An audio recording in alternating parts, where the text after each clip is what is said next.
Hello student, मेरा नाम है कादिर खान।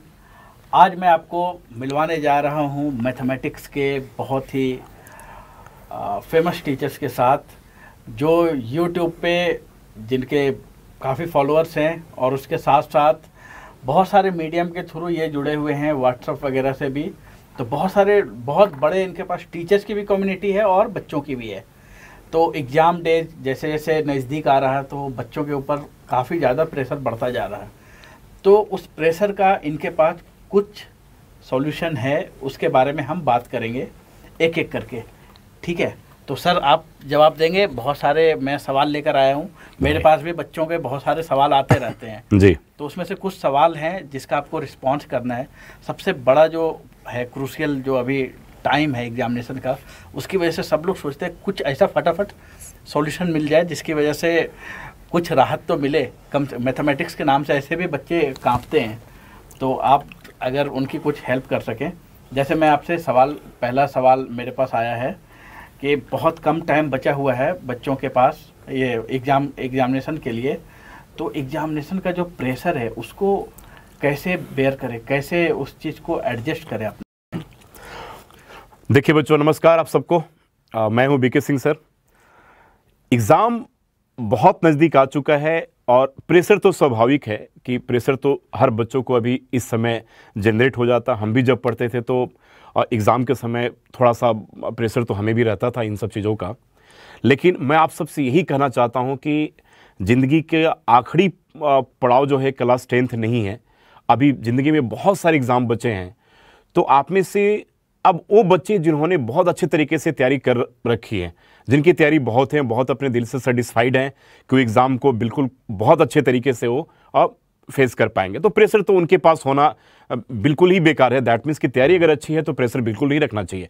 खास करके उन बच्चों के लिए मैं कहना चाहूँगा कि जिनका तैयारी बहुत बढ़िया नहीं है, जो अब लास्ट के टाइम में बिल्कुल वो डर चुके हैं या उनको डर लग रहा है, मैं उनसे यही एक बात कहना चाहूँगा कि 8 दिन में भी एक मैजिक क्रिएट किया जा सकता है। 8 दिन में भी एक मिरेकल हो सकता है। आप केवल और केवल अपने एनसीईआरटी को बहुत अच्छे तरीके से गो थ्रू कर लें। वही किताब आपको साथ देना है, वही किताब आपको एक अच्छे मुकाम पे आपको पहुंचा पाएगा। अभी इतने कम समय में 98, 99 की आप बात नहीं करें। जब समय कम बच गया है तो कम से कम एक आपका सहारा होना चाहिए। वह सहारा आपके साथ एनसीईआरटी बुक का है। आप केवल एनसीईआरटी बुक को फॉलो करें और पिछले 4-5 साल में जो क्वेश्चंस के ट्रेंड्स हैं, जो क्वेश्चंस पूछे गए हैं, उनको अगर आप देखते हैं तो ये प्रेशर कहीं ना कहीं कम हो सकता है। प्रेशर रखने से क्या आपके मार्क्स बढ़ेंगे? आप इस क्वेश्चन का जवाब खुद सोच सकते हैं। प्रेशर रखने से मार्क्स कभी नहीं बढ़ेंगे। आप प्रेशर से खाएं नहीं, प्रेशर से आप रात में प्रॉपर तरीके से आप नींद नहीं ले रहे हैं, तो यह प्रेशर कहीं ना कहीं आपके लिए और सुसाइडल अटेम्प्ट हो सकता है। दैट मीन्स ये आपके लिए सही स्टेप नहीं रहेगा। तो बेटर है कि आप प्रेशर को हटा करके आप एनसीईआरटी बुक की तरफ जाएं, तो मैथमेटिक्स आपके लिए बहुत आसान हो जाएगा और अच्छे मार्क्स भी आप लेकर के आएंगे। क्योंकि सीबीएसई अपने पेपर्स के ट्रेंड्स को आसान कर रही है, तो प्रेशर किस बात का है? क्या कुछ नया आना है? 10th क्लास में 11th का क्वेश्चन आना है, 12th का आना है? नहीं आना है ना, तो 10th का ही तो आना है। तो कुछ इंपॉर्टेंट टिप्स मैंने इतने सारी वीडियोस में डाले हुए हैं कि 40 नंबर हम 5 घंटे पढ़ करके भी ला सकते हैं। तो प्रेशर किस चीज का नाम है? तो प्रेशर आप हटाइए और प्रेशर को छोड़ करके पढ़ाई स्टार्ट कीजिए। जी कादिर जी। हाँ जी सर, प्रेशर तो आपने कम कर दिया काफ़ी हद तक। उम्मीद करता हूँ सर के आंसर से प्रेशर तो कम हो गया। अब दूसरा जो सबसे इम्पोर्टेंट सवाल है हमारे पास कि हम आंसर्स को, जैसे हमें आता है आंसर, लेकिन हम आंसर को कैसे प्रॉपर लिखें, ऐसा लिखें जिससे मतलब हमें मार्क्स मिले। आने के बाद कभी कभी क्या होता है सर, मैं भी लिख कर आता था, पता चला हमने तो लिखे सारे सही, लेकिन अपने आप को लगता था सही लिखे, लेकिन वो पता नहीं मार्क्स क्यों कम हो जाता था। तो ऐसे भी सवाल हैं बच्चों के। देखिए, मैथमेटिक्स की अगर हम बात करें तो मैथमेटिक्स में गोल्डन राइटिंग, मतलब कि स्वर्ण अक्षरों में लिखे जाने से मार्क्स नहीं मिलना आपको। आपकी राइटिंग विजिबल, बिल्कुल विजिबिलिटी होनी चाहिए, क्लियर होनी चाहिए। और सबसे बड़ी बात है कि सीबीएसई अब स्टेप्स के ऊपर भी मार्क्स दे रही है आपको, तो आपका एक्सप्रेशन बिल्कुल क्लियर होना चाहिए, जो एग्जामिनर को एक बार में अपील कर जाए कि उसका आंसर्स क्या है।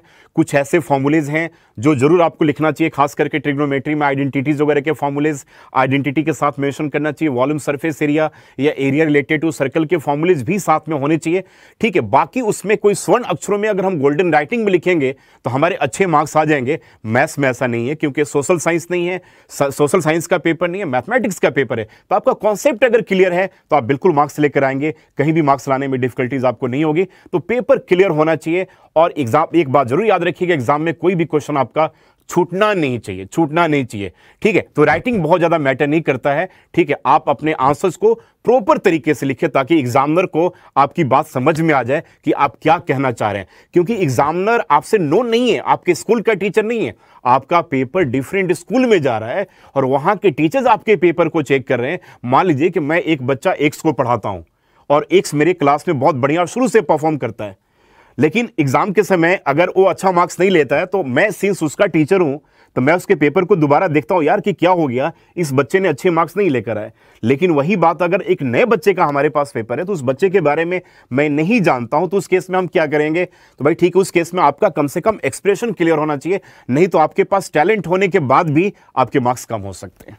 बिल्कुल सर ने सही कहा, बिल्कुल स्टेप भी क्लियर होने चाहिए और जो आप लिख रहे हैं हैंड राइटिंग तो सही होना चाहिए ताकि विजिबल तो होना चाहिए, उसके साथ साथ सारे स्टेप्स और एक्सप्रेशन भी क्लियर होने चाहिए।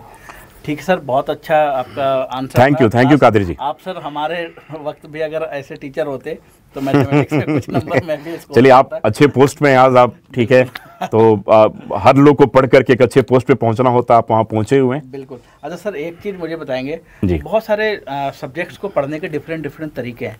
जैसे हिंदी को पढ़ते हैं कुछ और तरीके से, साइंस को पढ़ने का कुछ और तरीका होता है। जैसे कुछ चीज़ें होती हैं जिसको हम हिस्ट्री है तो उसको याद करने के अलावा और कोई ऑप्शन नहीं है, लेकिन ज्योग्राफी है तो थोड़ा सा साइंटिफिक है। हाँ। तो मैथमेटिक्स के लिए ऐसा क्या है, कुछ टिप्स दीजिए जिसको हम ध्यान में रखते हुए, बच्चे ध्यान में रखते हुए मैथमेटिक्स की तैयारी करें।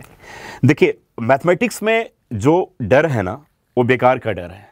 मैथमेटिक्स मुझे लगता है कि हर सब्जेक्ट में सबसे अगर कोई आसान सब्जेक्ट है तो मैथमेटिक्स है। आपका पढ़ने का तरीका डिफरेंट होना चाहिए।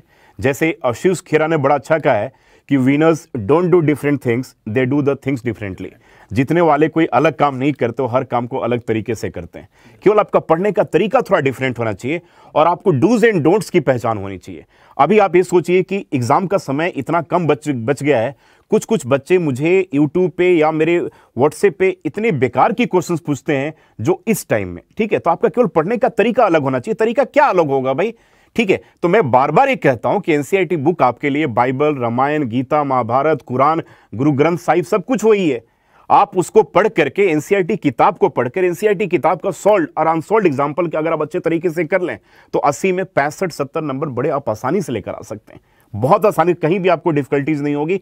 तो कोई अलग तरीका नहीं, उसी एनसीईआरटी किताब से जब क्वेश्चन आज भी बच्चों को पूछे जाते हैं, सॉल्व एग्जाम्पल कुछ चैप्टर के ऐसे हैं जो बच्चे कर नहीं पाते, दैट मीन्स कि आप उसकी पढ़ाई सही तरीके से नहीं कर रहे हैं। तो एनसीईआरटी में मानता हूं मेन ग्रंथ है आपका एनसीईआरटी, तो एनसीईआरटी को फॉलो करें। एनसीईआरटी की जब तैयारी हो जाए तब हम किसी डिफरेंट रेफरेंस बुक की बात करेंगे। लेकिन सिंस अब समय कम बच गया, बच्चों कम बच गया, तो जो 95 के लेवल के ऊपर आ चुके हैं उनकी बात अलग है। जो अभी उस लेवल पे नहीं अप्रोच किए हैं तो मैं कहता हूं कि उनको केवल एनसीईआरटी करें और उसी को अलग तरीके से करें।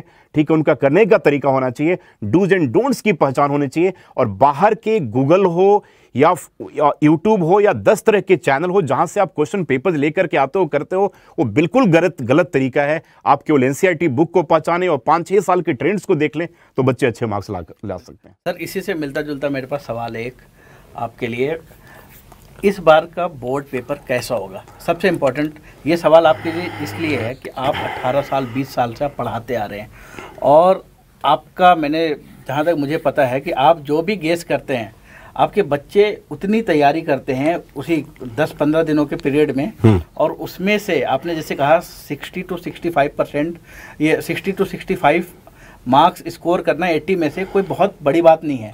तो आप इसका मतलब हमें कुछ हमारे बच्चों को कुछ बता सकते हैं कि इस बार का पेपर कैसा आएगा या किन चीज़ों का ध्यान रखा जाए?